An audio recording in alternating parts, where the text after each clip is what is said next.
marker moment because it was good and it was bad, because in one way I realized I found my power. I realized I can solve any problem.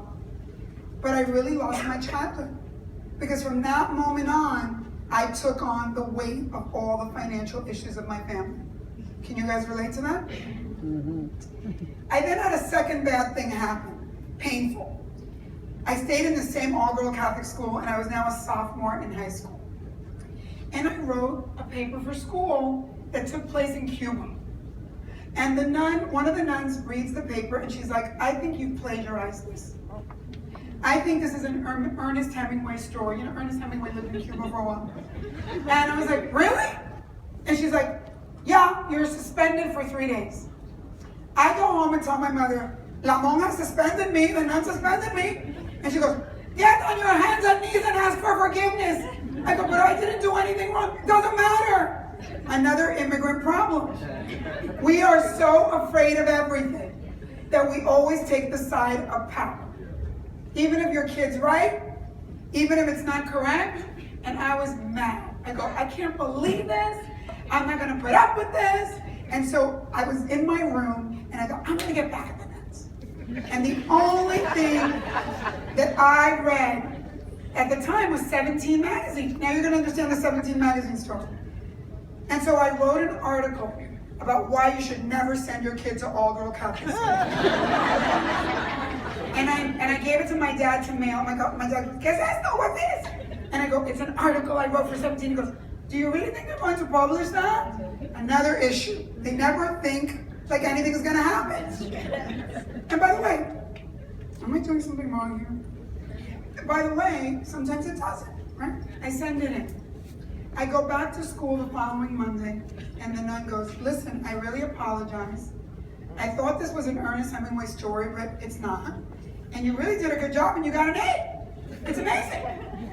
And you're a really good writer. I go, okay, great. 3 months pass, the whole thing's blown over. I'm back in school. I get a letter in the mail from 17 with a $100 check. We're publishing your article. I go, no! The day the article comes out, me with my 5 pennies from Avon, go and I try to buy every magazine on the stand. I don't realize that, it's not gonna help. I get to school and all the girls are like, did you see that Nely did? Remember my biggest fear? I got called to the principal's office. And she says to me, you know what? We don't like your kind here. I go home. I tell my mother, Mommy, me botaron de la escuela. They kicked me out of the school. Ah! Why do you do this? Why do you have to embarrass us? Why did you write anything? Now we have to go on our hands and knees. And then I woke up. I went back to my room mad. You're going to tell I'm a little impulsive. And I came to this country, I told you kids today, I came to this country a generation after the women's movement. And I had gone through learning about Martin Luther King and learning about what people in this country, how they fought for their rights. And I thought, this is not right. How could she kick me out? Didn't my parents bring me here for freedom of speech? So I called the Board of Ed of the state of New Jersey. And blessed be God, an African-American man answers the phone. Thank you! And I say, these nuns just did this to me. What the heck? Is this legal? He goes, it is legal because it's a private school. They can do whatever they want.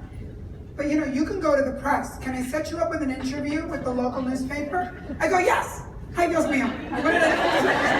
Again, impulsivity. I have impulsivity issues. I do the interview, and the next day it comes out. Cuban girl gets expelled for First Amendment issue. All nun school. My mother and father, literally, I think they're going to beat me.